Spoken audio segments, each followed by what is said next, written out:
back to Mom Interrupted. Now, today's guest is someone I've known actually since our secondary school days, but her journey since then has been a masterclass in betting on yourself. She's been through the high-stakes corporate grind, survived the ghosting of job hunting while pregnant, and felt the isolation of the stay-at-home mom life. But after realizing the corporate ladder wasn't built for mothers like her, she decided to build her own path. She turned a home oven that could only fit 8 cookies at a time into what is now a booming business. Today, she is the founder of Butterful Microbakery. We are talking about the corporate life as a mom, knowing your worth, the classist reality of being a stay-at-home mom, and why she'd rather take the risk starting her own business than live with what ifs. Hi, Sarah. Hello. How are you feeling today? Good. So getting into things, school tantrum drop off, just a normal day. I really did think it was going to be a younger boy. No, the elder one, I don't know. What is this regression at 4 years old? We'll just jump straight into it. Okay. Let's do it. So you mentioned that your decisions were heavily influenced by your own mother working full time, pretty much your entire childhood, right? Mm-hmm. How did that childhood lived experience shape your initial expectations of being a working mom? Oh, so my parents were both working parents, right? And they were working office hours. My dad was in offshore, which means that in the early years, from what my mom told me, it was just her and us and my grandma, or my grand aunt rather. My dad wasn't around much when we were young. He actually missed my first birthday. He was in Scotland for a work trip. Then, when we were in our kindergarten, that phase, right? My dad left his job when my younger brother came along. He started working locally in Singapore, office hours also. That meant that after school, it'll be my grandma who was working for us. And then eventually we had a helper. Growing up in the first few years in primary school, I didn't really feel it because it was routine. Like I was used to it already. I really felt it towards the end of my primary school years and secondary school because everyone else had like, oh, you know, my mother masakkan hari ni, malam ni. And I'm like, oh, my bibi yang masak. My nenek yang masak. So I started to feel it. And then you transitioning into that adolescent stage, you have a lot of feelings. You have a lot of just emotions lah. And you just need to talk to someone, kan? So grandma's not going to understand very much. And you're in that rebellion stage where I was not a nice grandchild. I was mean to her. And I'm not proud of it, you know. Because orang tu suka tanya banyak soalan. Dan akan keblok. And they'll ask you like 5, 6, 7 times. And I'm like, yes, I've eaten. I'll admit that I wasn't the nicest grandchild. And I was very impatient. And then, not to throw shit on my parents or anything. Because I know that they were really trying their best to put food on the table as well. But I was not happy. Like, I really wanted my mom there. I wanted my dad to be with us. And I didn't really get that. So, moving into motherhood myself, I knew that this was consciously something that I did not want. But funny enough, early on in my career, when I heard my colleagues telling me, oh, I'm going to resign. They came back from maternity leave, then they realized that, oh, I'm going to resign. Then I'm like, why? Lame. Yeah, I know. Lame. Like, why are you giving up your career for your kids? Right, at that moment, even though I had that lived experience, I was like, no, it's your career. You shouldn't have to lose that identity of whoever you are, a chef or a lawyer or whatever, to be a mom. Right? And I didn't get it at that time. So I was like, just get a maid lah. That's what my parents did. What? So everybody does. Right? Right? It's the norm. That's cool. So when I got pregnant myself, the first few questions from my colleagues when they found out were like, oh, who's going to look after your baby? I'm like, myself? Yeah, I was actually a bit annoyed with that question. Really? I got asked that. But then later on, obviously, I understand why that question is asked. Yeah. It's the first time I'm like, what are you talking about? Yeah. I gave birth, right? I wanted this child. So I'm going to be the one looking after the kid. For sure. Yep. Then, of course, life has a way of humbling you. I gave birth. I had my first child. Maternity leave was great. I was getting salary because then I had my child towards the end of the year. So there was the end bonus. Wow. Okay. Right? All in. Not working. Baby bonus. So I was like, yeah. You know, like, this is great. Of course, I still want the salary. I'm not going to give this up. And then I came back to work and it was just the end of COVID when everything was being reinstated, travel and all that. So for context, I was doing food service sales, which means that I was supplying butter, chocolate, croissants to the airline catering companies, to the Hotels, biggest, I guess. the biggest 5-star hotels and Michelin star restaurants. So I had a very fancy job that allowed me to eat at nice places for free. I was doing events, I was meeting the hot shots of all these places, right? And it was a really fancy job. I loved it. Like, I was combining my skill of being a chef as well as doing sales, learning the art of negotiation, and also a bit of PR and comms on the side because we were doing events also. Everything that I dreamed of. So when I had my son, I really knew that I wanted to breastfeed. I had an emergency C-section, and I think I kind of wanted to overcompensate for not being able to give birth naturally by sticking to breastfeeding. Like, I'm going to do this. Like, I want to make sure his gut microbiome is set for life. I wanted him to have the best that I could afford to give him. So I was breastfeeding, I was pumping. At night, he was latching directly. I was wearing out by the time I got to work. Yeah, I can imagine. So my office was in Boon Lay. Brava.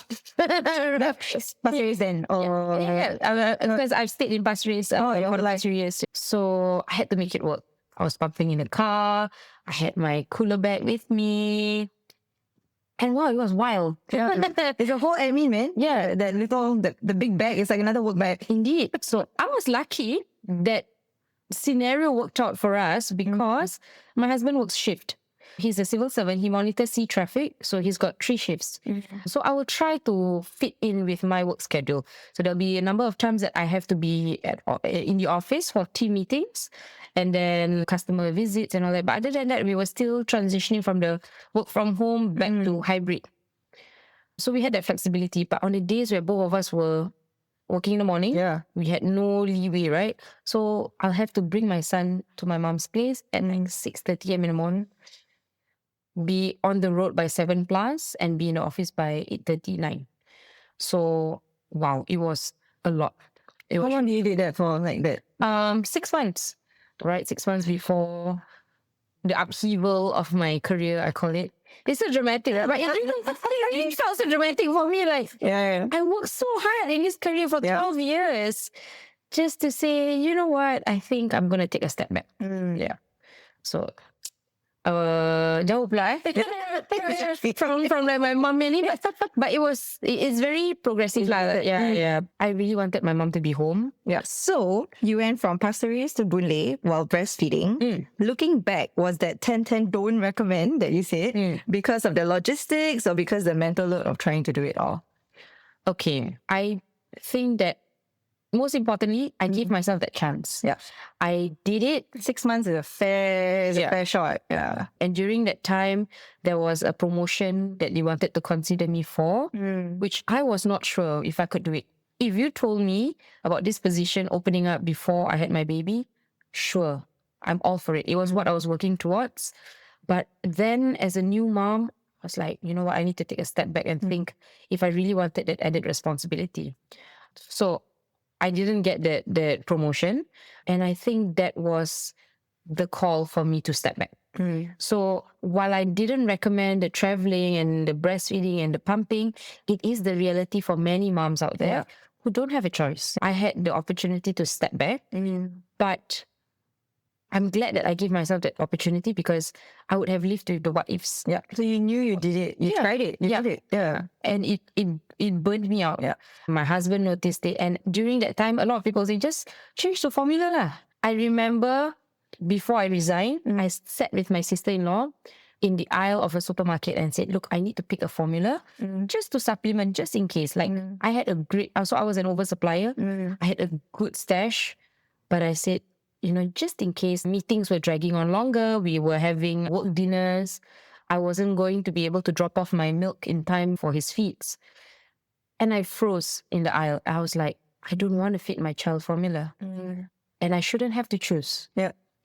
So It's like you don't want to, but you felt like you had to because of your working circumstance. So that was the... Because everyone else was doing it when they were going back to work. It's like, so what formula did you choose? And then I realized, wow, it had consumed me so much that I actually considered not breastfeeding to fit my work schedule. And that didn't sit well with me. So I understand that is a choice that many moms make. But for me, I think, like, to overcompensate for my section. Understand. I was like, no, I don't want to give up breastfeeding, not yet. Right? And then I realized that if I wanted to make something work, something's got to give. Yeah. And that's where you're like, okay, maybe this work thing needs to pause a little bit and then you decide and pivot. Although I felt, okay, so people would pause and think like, oh, I just get a helper, get help, right? I wanted to do it all. Yeah, I know. As a first time mom, right? It's Risha's first time, I have to say. Yeah, not all moms. I think like certain type of moms who want to like... As a mother, as a mom of two now, there's no price to take for surviving burnout, for not accepting help. Yeah, I know that now. Yeah, but I just thought, my son is so cute. I don't want to leave him with a help. Someone else. I don't want to send him to infant care. Right, like I gave birth to him and I want to enjoy those moments. Yeah, that shifted everything. And maybe not getting the promotion was a blessing in disguise. Because then I realized that it made it easier for me to live. Yeah, for sure. Yeah. Definitely.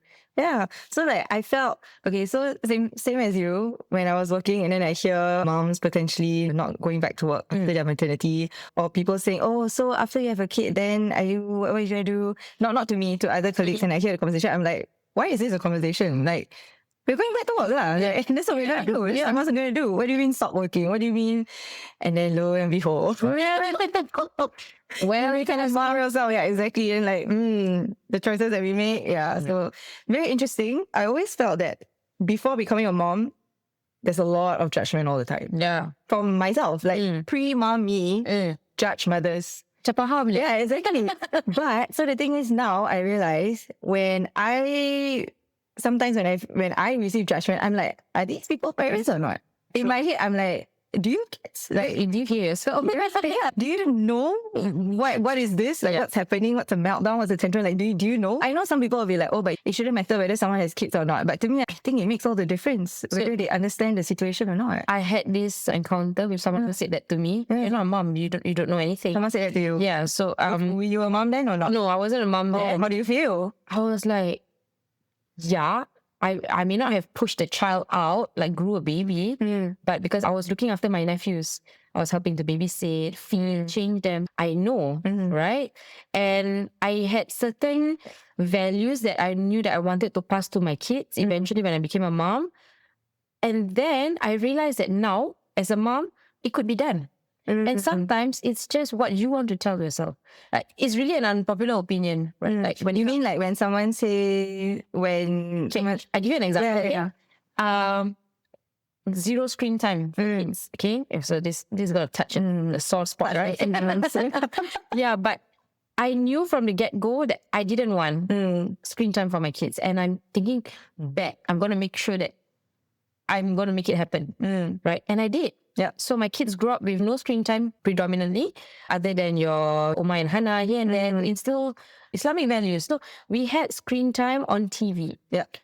My son still doesn't know what an iPad is, right? He calls his drawing board an iPad. Yeah, and it just look like it. Like yeah. Right. So when he sees my iPad, I was like, is this a computer? So he doesn't know what it is. Yeah. We let him watch certain things like Sesame Street and all that, but I keep the phones away as much as we could, unless we were traveling. That was the only clause. My kids junk. No junk until like after 2. Then they had like the sugar, the candy and all that. So when people said that, at that time I was offended. But I also understand now where they were coming from, because the lack of sleep will literally kill you.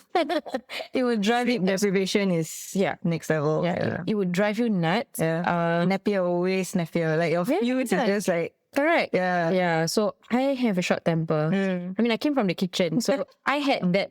It's so that stereotype is real. Yeah, it's real. So I always say I'm the bad cop. Yeah, they know that you're going to get it from mama and not Abba.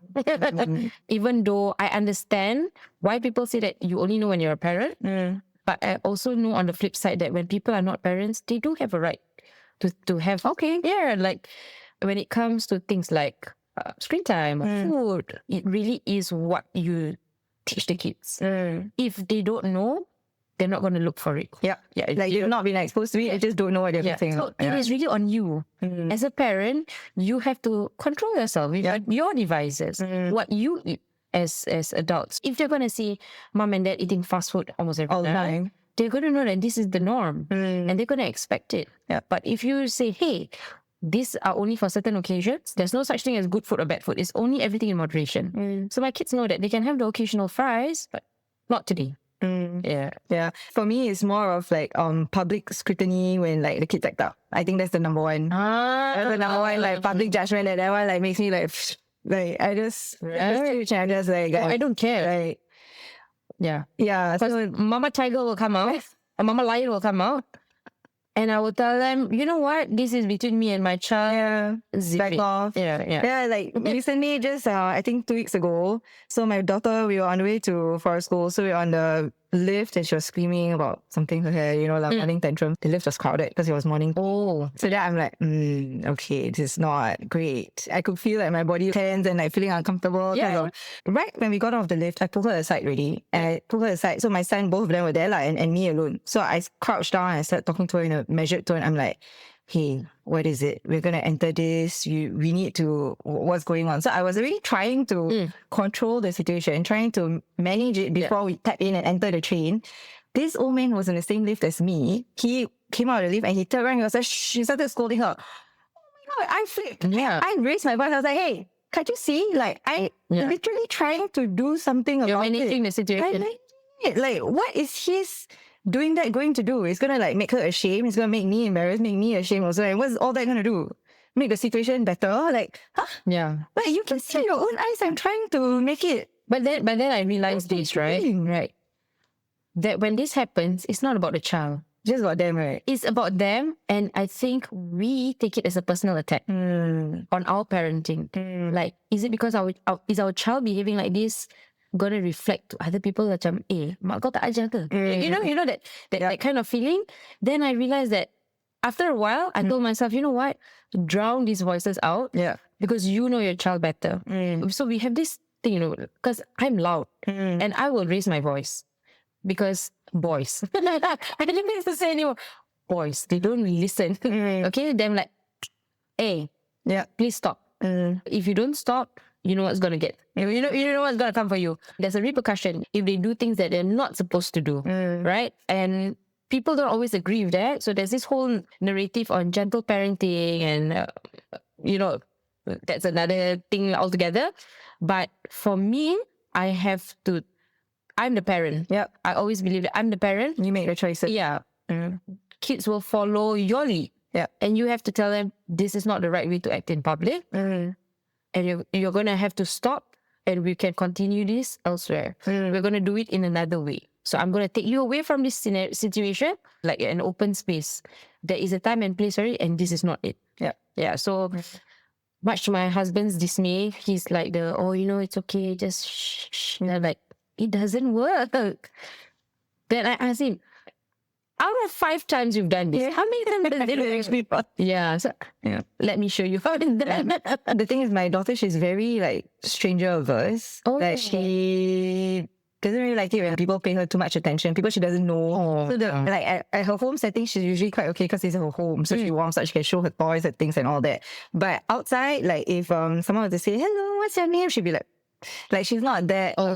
So in a situation like that, someone like scolding her, telling her off would make her escalate. Actually. Yeah, it would make her escalate. I was just glad that it didn't escalate. She was probably maybe shocked that why is your mama like shopping back and then uncle like telling him off. Yeah. So to me, it's like if the point is just like not for it to be noisy. That man doing that just created more noise. So asking for the ankles. Like, I don't know lah. Or maybe that's their way of they think they're helping us. by doing that. So like a stranger being that cop Yeah. of the parent being You see that cop. the uncle? Yeah, The you can uncle, utilize it. Yeah. I think it depends on the kids also. Like my daughter just doesn't like anything from like people she doesn't know. Maybe some kids will be more like, okay. It's a personality. Yeah. So I don't know lah. But yeah, sometimes strangers like, It doesn't help the situation. yeah, it doesn't help the situation basically. True. Okay. All right, let's get back into it. Yeah. All right, so another instance when you were pregnant with your second. So you wanted to go back to work and you tried applying and all of that, but realized that hiring managers and recruiters ghosted you once they knew you were pregnant. Wow, it was bad. Yeah, tell us more about that. I started applying even when I was in the last trimester. You're very brave. Yeah, and a bit delulu. Yeah, what was I thinking, right? Like, siapa? Who's going to hire me? So then you get fed these narratives in the West where, I got hired when I was pregnant. Yeah. It's my right. You shouldn't be ostracizing or exposing people. It's just very rare. Like, I know that now. I started applying when I was pregnant and I was very open. I said, I'm going to give birth. I have help. I'm going to start like 1-2 months after I give birth. Wow. I want to want that. Macam yelah tu.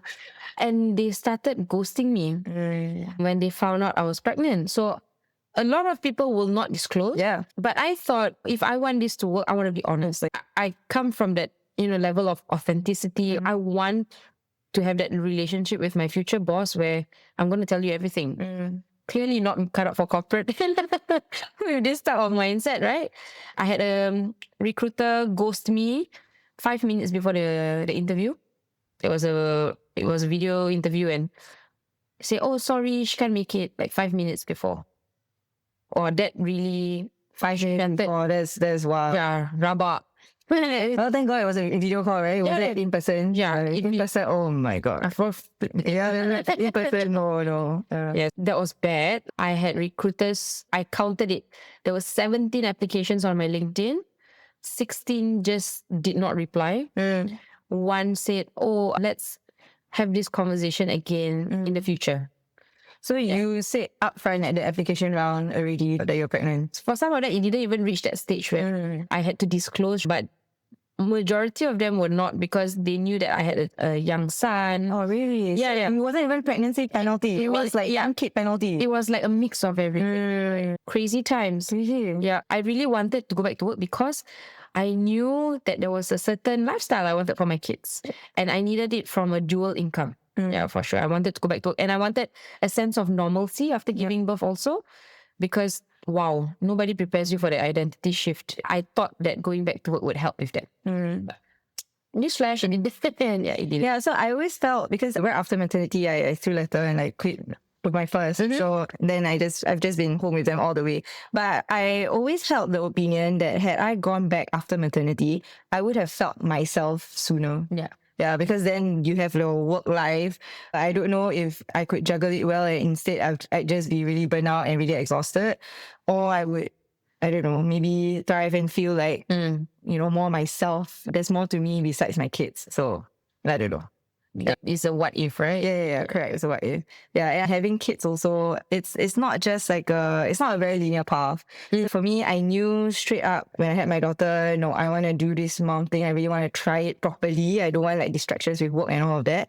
But then when I was pregnant with my son, I was looking for a job because I was like, maybe I think I can do this. I started looking at job descriptions and being like, this is interesting. Like I could do this and this and that. So then it comes in like waves, right? And it's the hiatus away from work. Yeah. And then suddenly it comes back like, I think I think I can do this. Yeah. And then, circumstance happens. I didn't get a job also. So then now here I am.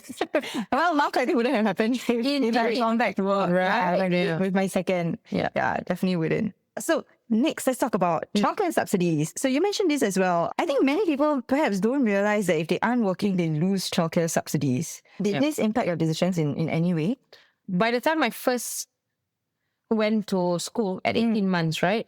So I didn't want infant care. That was, where we're staying now, there were no infant cares around us. Oh, someone needs to look into Pasir Ris West. There's not enough infant cares. Then when I applied for a school, and I love my kids' school, the people there are so nice. They're like, okay, we have a spot for your son. please come to the center and we'll sort the paperwork out. So then when it came to the, I don't know how many page form. Yeah, okay, but you don't have kids in school yet, so maybe Eventually prep. yeah, it's a lot of pages of like, what do you do? What's your husband doing? You really need to know all this. How many people are there in your home? Yeah, why do they need to know? To assess the income level. Oh, right? And then therefore the subsidies. Yeah. So how it works is that if you're a working mom and you work more than, I can't remember how many hours in a month. I think it's 50 hours, something like this. You are entitled to the working mom subsidy. Also, you can do part-time as well. If it's like a certain amount and you're considered a working mom with part-time. Correct. Okay. If you are not working, you get the most basic subsidy, okay, which is only $150. So it's not a lot. That never sat well with me because what if I want to be that stay-home mom and still send my kids to school? Because some parents choose not to send their kids to school. Some parents want their kids to go to school. Because I knew that my son really had the personality for it. Like he really wanted to, Like he really enjoyed school. yeah, he loves school and he loves being with all his friends. And he didn't have cousins around the same age at that time. So I was like, you know what? He should go to school. And the day that I signed him up for school was the day I found out I was pregnant. Oh, It was the second one. wow. Yeah, imagine. I was like, oh no. yeah. I was like, oh shoot. Like it happened earlier than we expected. We wanted number 2, but we didn't think it would be so soon. Yeah, alhamdulillah. Yeah, alhamdulillah. But when that happened, Yeah, so I was confused. Like, working mom, not working but pregnant. There is no need for pregnant. So if you are pregnant, you have to appeal to get the subsidy. Wait, what? Okay. So if you're pregnant with your second and you want your first to go in, Yeah. you have to appeal. On the form, right, it says working or you're not working. Or you're self-employed or something like that. I'm grateful for what we have for the subsidies. Then, interestingly enough, I asked the lady, I said, what if I'm self-employed? Yeah. What do I need for the paperwork? So you need a registered ACRA. So that was the birth of my company. Yeah. Because I took application. Yes. And school application. I love Yes. that. That's so cool. Because I couldn't put as working. Nice story. Yeah. I put it as working but self-employed. So I scrambled to register my ACRA. Do you need like how many months has it been incorporated? I said, no, you just register your ACRA. I was like, I'm going to do that. Yeah. So that gave me the motivation. Thank you, Zuhair. Yeah, thanks to him. Yeah. And I started the company not wanting really to do macam home-based business so much. It was more for my content creation side. So I was doing like a bit of hosting. I was doing content for some companies. So I just wanted a company to invoice them from. That's it. Like I didn't think anything about setting up my own company. Yeah. So now you know that you're going to register. Yeah, that's good, right? Yeah, I'm thinking MOE kindergarten next year for Naima. So that is when she's like K1, when she's 5. So potentially, we'll see. But they're really affordable. Yeah, I know. I heard. So, but the thing is, from where I stay, via public, I have like 3 MOEKs that are the same distance. Sure. So I'm like, which one? So I really need to go explore, check out all 3, and then see. Or maybe if the area has something interesting, and then I just like leave out there while she goes to school. Yeah. After that, I pick her up. Yeah. So I don't know how I'm gonna narrow down to which area. But The one with the nearest cafe or mall. Right. I still think so. I think that's the choice. It's like bored. Yeah. And like journey there and back is already like forget it. I've always wondered why moms send the kids for half day. Macam, because the cost also, the cost is pushing moms to send full day actually. yeah, and it's just a little bit. 400 more or something, right? From half day to full day. If I'm gonna deal with the tantrum, sending them to school, Yeah. they're gonna be in the longer, boy. Because wow, this morning was intense. Just really didn't want to go to school. Yeah, he was not having it. Yeah. So half day school and probably not for me. I don't think I can get much done in between. Yeah. Right? With the admin and back and forth as well. Unless your school is just like underneath your house, then maybe like it makes more sense. Yeah. Okay. Now you made great amount of money for your pre-orders for Biskot. Like 5 digits. Yeah. While working out of a home oven that I still can't believe this detail. Sorry, I keep emphasizing it. They only fit 8 cookies at a time. Like Okay. No. So a bit of a discrepancy. Okay. So Biskot which is my Sablé brand. I was making 5 figures because I was doing it from our kitchen in JB.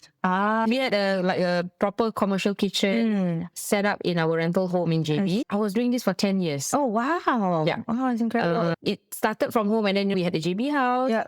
And then when I had my own home and kids in tow, it was really hard to do that. So I was going back and forth often then. Correct. Yeah. So I had to bring everyone along, bake for 3-4 days, 5 days, and then come back to Singapore. It was really tough.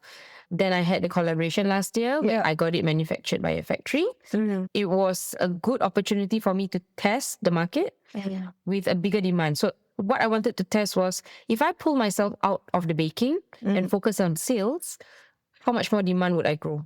And the proof was in the Biskot because I not putting it. It was really good. Alhamdulillah, response was good. When I was not limited by production, it could really sell.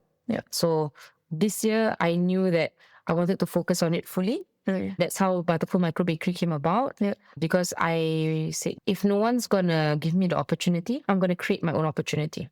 Because I know myself best, I know my capability, and I know my market. I have the best regulars. Most of them are ex-Syrians, by the way. Oh, seriously? Yeah. Oh man, Nice. I love all my customers. Wow, ex-Syrians come out and show up. Wow. Wow. I really love their cookies. That's all I can say. Yeah. Oh, amazing. Right after I left all my corporate world and I decided that corporate was not for me, I said, I already have the company incorporated. Bank account is ready. Let's just start selling something. Right? So it was a trip to Perth for my kid's birthday. And I had no money to spend there. I spent my last paycheck getting the flight tickets for them, and it's not because my husband, I chip in, but it was a birthday trip for them. So I wanted to do something for them. My husband is always going to err on the safe side, and he's like, no, I don't think we should do this trip then. I was like, no, it's a birthday. It's both your birthday. So they share the same birthday. Your husband, both kids? No, my husband and him. So 24th September, we will always do something. So I'm like, I'm going to make it happen. Okay? So I don't know how. Tawakal gives strong. I don't know how, but I'm going to make it happen. So I started selling cookies. The big chunky cookies. Because it's perfect for gifting. I did it for my kids' teachers. Because I love them. They're really nice. They've been with So lucky. Great teachers. They love the kids like their own. They're amazing. They keep us very well updated. They give us good feedback. Feedback that I can work with. Instead of, this is very nasty. Always, kacau the friends. They give good feedback. So I knew I wanted to do something for them. But I didn't have much money. I couldn't buy the fancy gifts. I couldn't buy the customized mugs, that cost $30-40. It was really costly. But I knew I could bake. That was my gift, right? So I started doing cookies. I tried, I think, 20-something times. Every day. Cookies. What if I added this? What if I wanted more chewy? What if I wanted more chunky? So I really experimented. Sampai my kids were like, cookies again, mama. I started making for the teachers and I said, hey, would anyone like some? Like I posted it on my Insta story. And wow, the response, 320 cookies. Oh my God. From and besar tau. It's a 90-gram cookie. It's huge. I was like, how am I going to bake all this? Considering the fact that you said 8 cookies for 15 minutes. Berapa lama tu I nak bakar? But I did it. Amazing. Right? And I had enough spending money for us in Perth. And that really... It's just a line. It's crazy. Like written in the stars aligned. Allah made it happen. Holiday went well. Alhamdulillah, kids were happy. We had enough money to shop. So normally when I go to Perth, I'll shop for like... all the meats also. 1 year punya baju. Oh yeah, of course. So cheap. Right? And meats. I brought home like 40 kilos from Costco. Sausages, everything. Wow. And it's all halal, like Costco. They have the halal section. I see. So because I have relatives there, so they know what is halal, what is not. So that was great. Yeah. How do you bring all that back? Like you had enough? Oh, there is so that's, I think the limit is 25 per person. 25 kg. So we had like 4 of us. Right? Yeah, that's right. 4. Yeah, I was 4 kids. Yeah. well under the limit. Because 2 kids, it's not like the kids are going to carry their own luggage, right? Yeah, everything is in my luggage. Yeah, that's right. We had the space. I see. Wow, it's crazy how things are so aligned. Yeah. I was really scared. Yeah, I'm sure. Like you don't know what's going to happen, right? Yeah. And I've always been like a control freak. The only variable in my job previously that I had no control over was probably like shipment delays, right? But now it's like everything is up to Allah. Like, girl, you have no say. You want to control? Who are you? Yeah, who are you to control anything? Yeah, literally the timing when your kids come out. Yeah. Where you said you conceive, everything. Right? Yeah. Like, it really taught me to let go and just say, I don't know what your plans are, but I trust your plans. I trust. Yep. Yeah. I surrender and I say, you do what is best for me. Yeah. Yeah. It's just like the whole like you can control your effort but not the outcome. Yeah. It's just a bit hard when, you know, the times where maybe you feel like the effort is a lot and then the outcome is not quite like what now. you match. That is like it's a little bit as an entrepreneur, struggle. it's very painful. It's very sad. Also, when some things that you would try doing don't pan out the way you want it to. But Allah is kind. Yeah. He always will give you something else in return. And for that, you know, it's the whole package lah. You cannot have everything, the time with your kids, the flexibility, and have no challenges. There will always be challenges. Yeah. For sure. Okay, now another interesting point. So the myth of the romanticized stay-at-home mom. So you shared that, you know, you felt very passionately about this and you're very open about the fact that the stay-at-home mom life was not for you. Why do you feel it's important to break the narrative that being at home is the ultimate dream for every mother? Because that's what people tell you, right? And like, oh, look at me. I left my job. I'm so happy now with my kids. I wish that was the truth for me. It was the truth for the first 6 months when I still had, you know, the salary to live off and I had my car, right? So I could go anywhere. I could go for a coffee run. I didn't have to think much about consequences of being at home, which means single income, how things will change, your dynamics will change, right? I'll be very honest that I really hated it. I resented it. I started regretting why I left my job. Why was I doing this to myself? Was it like really that bad to stay in a job and do the breastfeeding and all that? So when you're tired, right, you think, I just want to be a stay-at-home mom. But when you are well-rested, okay, well-rested is subjective because, it's not every night. Yeah, every night, right? But like you have time for yourself. You get to nap whenever you need to, nap with your kid. That's the best part for me as a stay-at-home mom. But the not so great part about being a stay-at-home mom is you worry about money. Yep. You worry about, you know, asking your husband for money. That was the big one for me. Okay. Because I've been so used to earning money. And I never had to worry. Alhamdulillah, I never had to worry about what I spend on.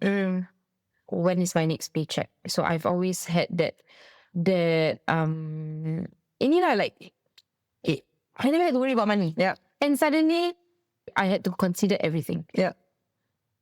This month, this is the grocery bill. This is the budget I'm working with. And then, do we have extras for like fun stuff? Do we have, you know, so kita Ministry of Home Affairs kan? So we have to think about it, right? My husband will say, okay, this is the X amount I'm giving you, and then we're going to work with it. So I would say that money aside, it was also the lack of interaction with humans, the adult humans. It was Wheels on the Bus for us, super simple songs on Spotify. I was trying to do all the laundry and all that. And at the same time, my son was growing up, right? He didn't have school yet. So I was the entertainment lah. I was the teacher. I was the chef. Yeah. I was the chauffeur. Cleaner. Everything. And during that period, even more, having a helper was not in the cards because it didn't fit the budget. Right. So I think the experience of you being a stay-at-home mom is also largely dependent on how much your husband earns. If your husband can provide all the luxuries, and I say that having a helper is really a luxury. Yep, it is. Because you get to focus on your kids, and someone else is taking the load off of you, or housework and all that, then of course you're going to have a better time. Yep. You're going to enjoy being with the kids. You're not going to be so tired. You're going to really enjoy that stay-home mom life versus someone who does not have that help, does not have the village, or even the capacity to spend that money on herself. Yep.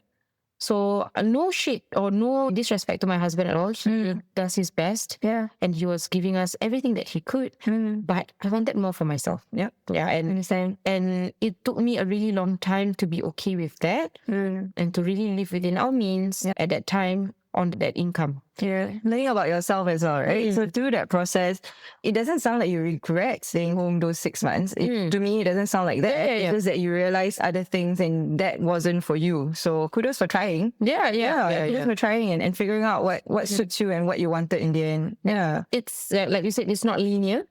So it's okay to pivot. Go back. I think stay-home mom is not the right thing for me or my family. I'm going to go back to work where it's part-time, where it's self-employment. Yep. The important thing is that you do what's best for yourself. Because you can have the same number of kids. You can be a boy mom just like the other person who's a stay-home mom. But how much money does she have for herself? Yep. How much money do you have for yourself? Are you so burnt out that you're snapping at your kids every single day? They're not getting the best of you. Then you have to reevaluate, right? Eventually. And you talk to your husband. That is I would say, number one. Yeah, communicate, number one. because he's the one living with you. He's the one providing for you. He needs to know that it's not working out for you. If it isn't, or if you love it, then great. Enjoy it. I would say I don't regret any single thing, any single decision, because I wouldn't have what I have now. And I learned so much about myself, like how resilient I was. I would say it didn't break me because I'm still here. Not break you. No, it did not. So I'm grateful for the experience. And if one day my boys ask me, Mama, you know what was it like? I'll be happy to share with them. I said, this is my experience. I can only share it with you, but you talk to your spouses and you make the best decision for yourself. I think the main thing is firstly being on the same page with your husband. And assessing what will really work for you. Because if, like you said, if you're going to be a stay-at-home mom and you're going to be snapping like every hour, like, raising your voice, bringing the walls down, bringing the ceiling down, and you are going to feel so uncertain and insecure about money all the time because of whatever reason, these are like two big like red flags already. Maybe this is not quite it for you and your family. So yeah, you're right. And I think there's also seasons for it. So this is an interesting take that I've heard. So some would say that the best time to be home with your kids is like the first 3 years when they're really young. But there's also another argument that they say when they need you more, like in their what's that word? Pre-teens. What? Is it preteens? Tweens. I'm like, what is that word? So that tweens age where they're just coming into the adolescence, like some will argue that period is also really important because they really need you to be there for them emotionally and all of that. So, if you can't do the younger years, maybe you can try those years. So there's so many ways to like break it down and see what works. I actually had a conversation with a friend who's a teacher, also auxiliary. I asked her, hey, just, to pick your brain, what do you think, what would you do if you had a choice? I said, I think that being at home with them until they go to infant care would be great. Going to playgroup would be great. 18 months, 18 months. And then that period is when, they go to school, they have fun. Yes, they're still attached to you, but they're going to be in school most of the time, right? And she thinks that looking at the teenagers in her school, she thinks that being home with them when they're older feels more important because that is when the formative years of figuring who you are, listening to your friends, all these external pressures, social media, and that really, thank you, Husna, for this.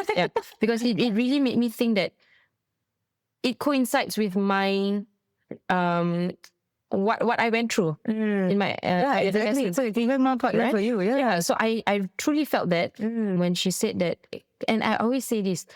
I always tell my mother, "You're so lucky that I behaved, because it could have gone anyway." Right. Yeah. Macam, You could have rebelled like, it's one job. I went to a girls' school. Yeah.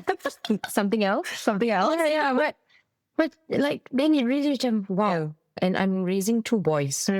So I knew that I wanted to be home most of the time during that period. So whatever I'm building now is towards that. Like eventually I want to do the school care. Inshallah. Like I don't want to send them to after school care. I want to be home with them. Set them up, and then when they're older, they can be on their own. But I want to be there to cook meals for them. I want to send and fetch them. Because in the years that my mom became an entrepreneur herself, I had that time with her. So not all that bad lah, Ma. I'm not saying all the bad things lah. Of course, there were good things that she did also. Like when she opened up her own baking school, every single morning she would send me to school in Sida. So I had that time with her, and those are the days that I truly remember now. From my other. There's little ones, right? It's the simple days. I always say it's the smallest thing. It's not the big thing. It's not the trips that so much like what, once a year, twice a year. Whereas like the sending to school is like every day, Monday to Friday for a certain amount of times. And I have this conversation with Zuhair a lot because Musa is a bit too young. Zuhair, what is the favorite thing that you like Mama to do for you? I love it when you cook for me. No, habis let's go every day. So like then I know that I need to make a conscious effort. And because that matters to him. That is important. Yes, and he remembers that the most. Or like, I remember the times when you send me to school. So it's like a feedback, right? It's like appraisal for myself. Like, what am I doing right? Appraisal. They're my bosses, whatever you say goes. Right? I'm going to listen to the feedback and internalize it. Educator, what they see. It's like law of averages as well. They see so many kids all the time. Right. And my sister-in-law is a teacher in primary school. So she tells me her side of the story. Well, you got good feedback, huh? It's a lot for me to consider. But then I'm like, this is real life experience, right? But they see every day. I'm not reading it from a book based on like, I don't know, the Western punya ni. This is in Singapore in real time. In schools. And my friends are here. The kids grow up. So, those of you who have teacher friends, listen to very valuable feedback. They see it. Okay, they see it all. All right. And fun fact, my friend who told me that was she's now homeschooling her kids. Oh wow. Okay, so homeschooling is a whole other thing. Intense. Like mad respect to people who do it, especially the primary school years. There's a amount of paperwork they have to do to submit, and like you have to do a lot of submission because in Singapore the law is primary school is mandatory. So if you are not going to send them to like government schools, you need to back it up with like, a lot of paperwork just to justify that I got this. I got my kids' primary school education down, and there's a lot of things. I think one of the parents must not be working. There's a lot of requirements, and you need to send like a report or something very regularly. I'm not sure how often. Is it monthly or every term or something? Wow. As evidence of this is what we've done in our homeschooling syllabus and all of that. So it's a lot, huge commitment. Like I'm homeschooling my kids, but they're young. Like I don't need to like make sure they pass the syllabus. And right now, let's talk about Butterful Microbakery. So the exciting thing is when you shared this with me, I was like, wow. So when the corporate world let you down, and then you were talking to this lady just to find out to find out about how to take a loan and all of that, and she flipped the table around and ended up being your investor. How did that feel? So a lot of people don't tell you about entrepreneurship, but how they'll say, I started self-made. Self-made, right? But no, I didn't have like that stash of money. So bearing in mind that for 2 years, right, I was stay-home mom and I was working. I had 2 jobs during that 2 years that paid very well. They were enough for savings and all that, but not enough for me to start something on my own physically. So I started home-based. Even home-based, there is a capacity of how much you can do eventually with storage and all that. So I approached a very good friend of mine, and she used to work in the bank. And I asked her, I would like to know how to do a bank loan for me to do this. I didn't want to ask for help from anyone because, hey, times are tough. People are going to need money for themselves. And I'm so scared of burning bridges. Like, if it doesn't go right, what's going to happen? You know, this relationship was so special to me that I didn't want that to happen. So I said, okay, I need your time. Let me know what I need for a bank loan. So she went through the basics with me. You need your P&L, you need this and that. So I said, okay, I'm going to try to make it happen because it's been 2 years since I incorporated the company. The cash flow was quite healthy. I had all this already. This is the part of entrepreneurship that people don't talk so much about. It's the help that you get. And I'm not ashamed of it. I think it's a big part of how and why I could start my Butterful. After we had a conversation, and then she said to me, you didn't ask, but I'm going to give the money to you. And I was like, huh? What? I said, no, I'm not asking, right? I said, no, I'm giving it to you. And I said, why? Because I want to see you do it. I have seen your commitment to it. It's not like a fly-by-night kind of thing. You're going to get bored, and you've been doing it for years, so you have got a good track record. And no riba, no interest. Alhamdulillah. Yeah. I would say that whatever I succeed with in Butterful is also thanks to her greatly, because if there's no her, there's no Butterful. And I love her so much. I hope you watch this. I'm going to send you the link when it comes out. Thank you for making my dreams come true, because honestly, as a mom, you have everything against you, I feel. Time, energy, money. And for you to live out your dreams, it's either you have a lot of financial backing or you are self-made and you struggle for many years. And I have struggled for many years. To have that physical shop for me was more to be able to do more, to do supply and all that. Because in Singapore, it's not like in Malaysia. You have a space in your house, you have a mixer and an oven, you can do supply to other places. You have the space, right? I mean, like the homes are very different. No, even for the legislation, right? Like you can do pop-ups, you can sell it whatever, but in Singapore you cannot. I see. Yeah, so I didn't even want to try. I didn't want to get shut down. Like risk it, Yeah. So I wanted to do it proper on a small scale. So Butterful Microbakery came about. I didn't want it to be called by Chef Sarah because I am thinking of the future. One day, if I want to sell the business, if I want to pass it to my kids, it's not tied to my name. They can create their own identity with the brand that I've built over the years. Why Butterful? I love butter. Yes, I can tell. Everything is made with really good butter. I don't skim. And it's called a micro bakery because we bake everything in small batches with lots of love. 100%. If anyone asks me why my bakes are so different, it's because I care about where things come from. I care about who I feed. And I only give or I only sell things that I would feed my kids. Yeah, I think that's very beautiful also about acknowledging the support and the help that we get along the way. Because I think sometimes maybe it's not that we forget intentionally. It's just that if the struggles are really hard, then we can unintentionally not remember people that support us or give them due credit and so on and so Indeed, forth. of course, in the opening of Butterful, there's so many other people who helped as well. Even to manufacture with the factory, I had help from my dear aunt who told me, you know what, Sarah, I'm going to give you the money to do it with the deposit. And I actually tripled the amount that she gave me. Alhamdulillah. Yeah, like 3x. And I showed her, I gave her weekly updates. So this is the revenue. And she was very happy with it. My aunt, she helps all of us and she just wants us to succeed, and goes without saying that she got free flow of Biskot as an early investor. Because he knew literally. All right, so you've had this commercial space for 7 months now, right? How has your relationship with your kids changed now that you are the boss rather than an employee or full-time stay-at-home?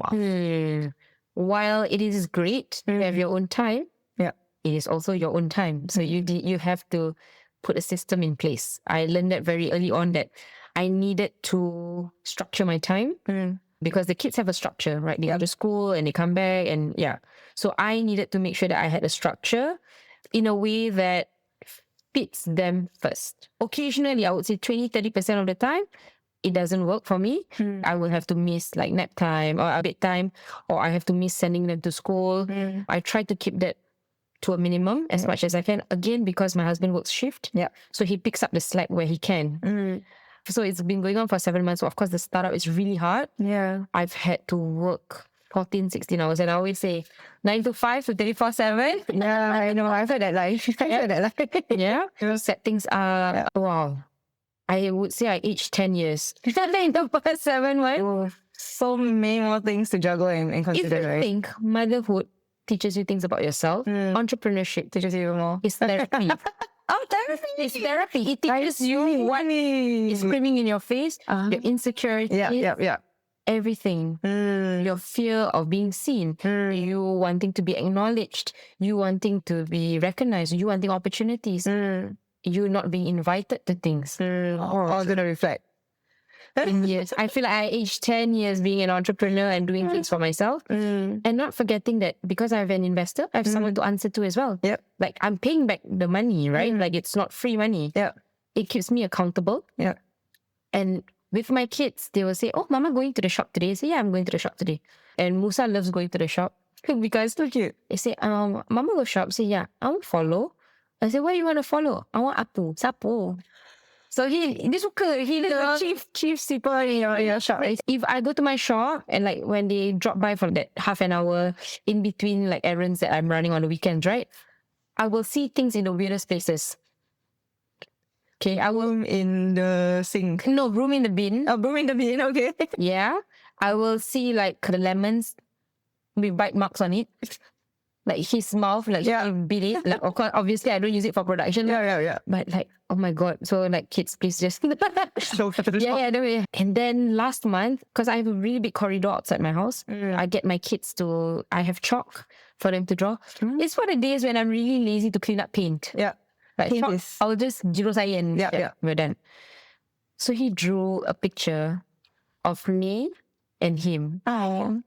and me smiling and him feeling sad and home, like a house. So I asked him, "Okay, what did you draw?" I said, "Oh, this is when Mama goes to the shop, she's very happy to work. But when Mama goes to the shop, it makes me sad." And then I was like, "Wow, really? Why does it make you sad?"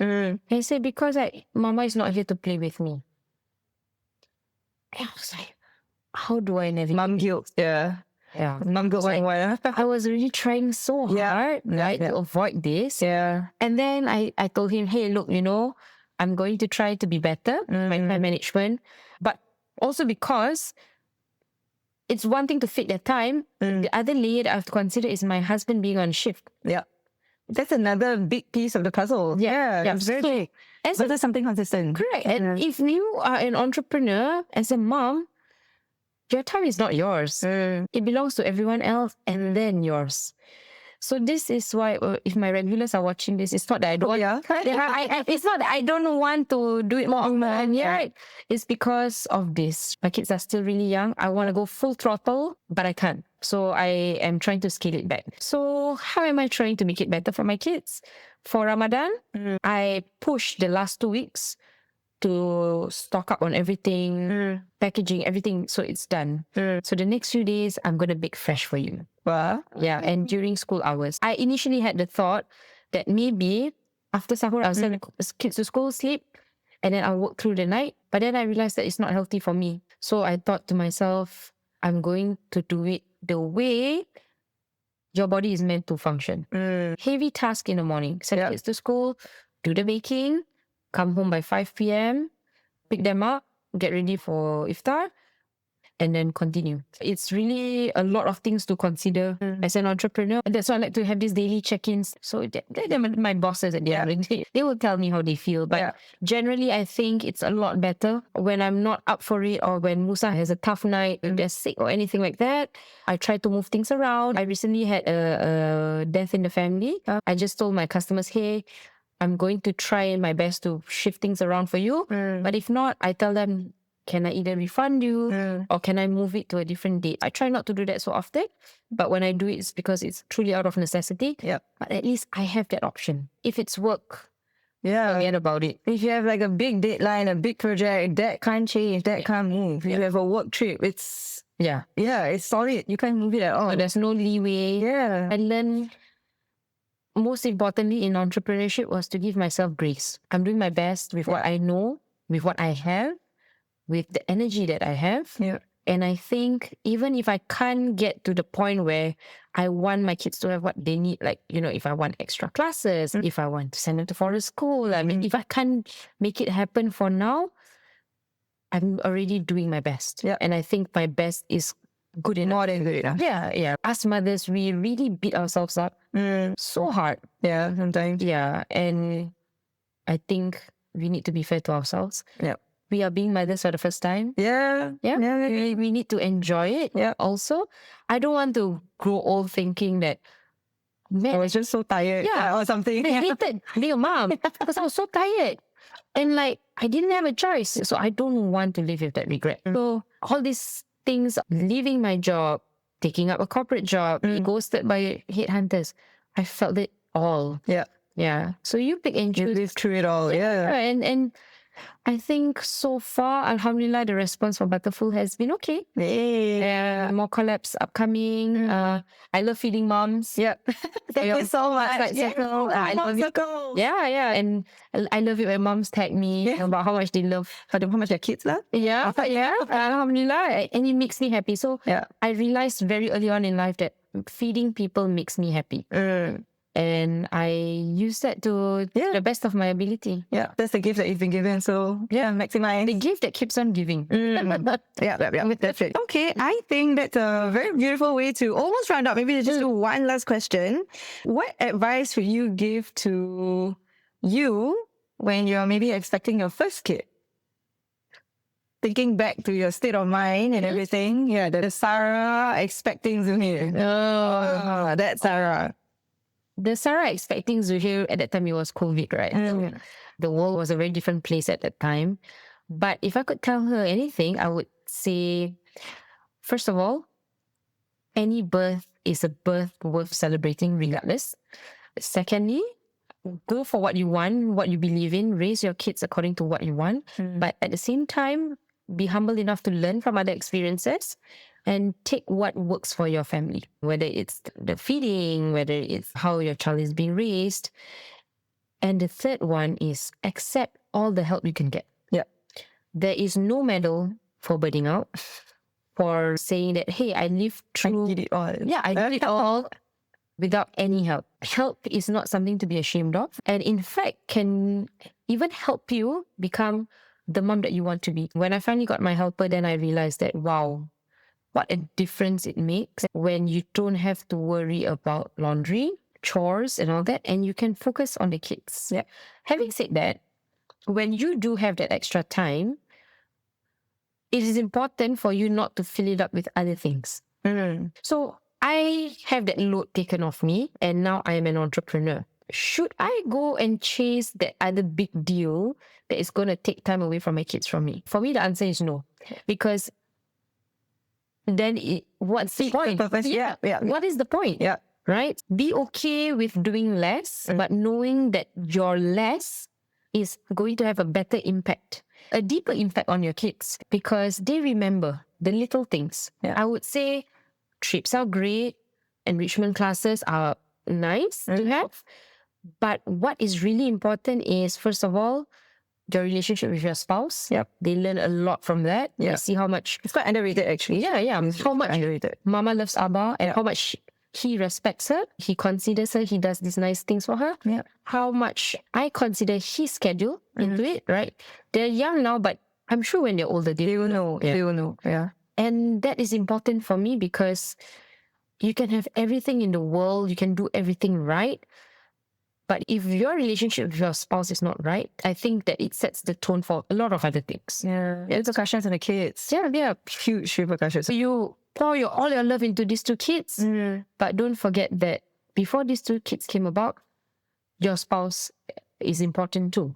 I took a break for my 5th year anniversary. We went on a trip because we were a COVID couple. We didn't have any honeymoon. No honeymoon. Right. My honeymoon was Sentosa. Mine was 7 days. When the circuit breaker was lifted, my sisters gifted me with a... Wow. Well, you do a lot of things for your kids, don't forget your spouse. I'm glad we took that trip because we still talk about it. Like, you remember when we didn't have to worry about diaper changes? Like, we could have breakfast like at 7 or whatever. Go on 10 years. Like whatever you want. We could get a private pool and not worry about the kids falling in. like it was really nice. So I think it's super underrated.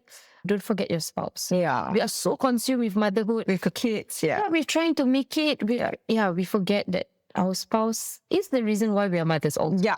Yeah. Preach. Okay, yeah. I love that. I love that. Yeah. Makes me want to think like what else. Like my husband and I need to go like on a date or something. The last time was probably, Yeah. I don't even know when's the last time. You went on a 2-month-long trip, right? Or something like that. 1 month. 1 month. 1 month, Yeah, yeah. with the kids. Yeah. With the kids. So yeah, I need to do something with my husband. For an iftar, just the two of you. Yeah, that's right. Like small, right? Doesn't need to be so big. Yeah. I don't know if you like shopping, like go to Select Fest, go without the kids. Yeah. No lah, that one is still very kicho. Like I need The nature is for you to shop. for you to that's true. Buy things for them. That's right. It's still there. Yeah, so even if you have time with your spouse, I was still looking for like the cute singlets from Thailand for them. Yeah. But yeah, if don't forget your spouse. don't forget your spouse. Your spouse. Yeah. Important reminder. Okay. Wow, thank you so much, Sarah. It's a very nice way to close it. Follow Sarah on Instagram, Butterful Microbakery. Yep. Just Butterful Microbakery. Right? Butterful.microbakery, and I have like weekly pre-orders. For Raya will be the sublists, and then I do sourdough, I do all the good stuff, no preservatives, everything as nature intended, no colorings, and no stabilizers and all that. So if you're into bakes like that, then follow me on Butterful. Yeah, please check her out. And also, if you're watching this because of Sarah, hi, welcome, thank you. Do follow Mom Interrupted on Spotify. Mom Collective is also now on YouTube. Wow, nice. Last video, subscribe to us on YouTube and Instagram. We are themomcollective.sg. All right. Thank you very much, Sarah, and we'll see you for the next episode. Bye.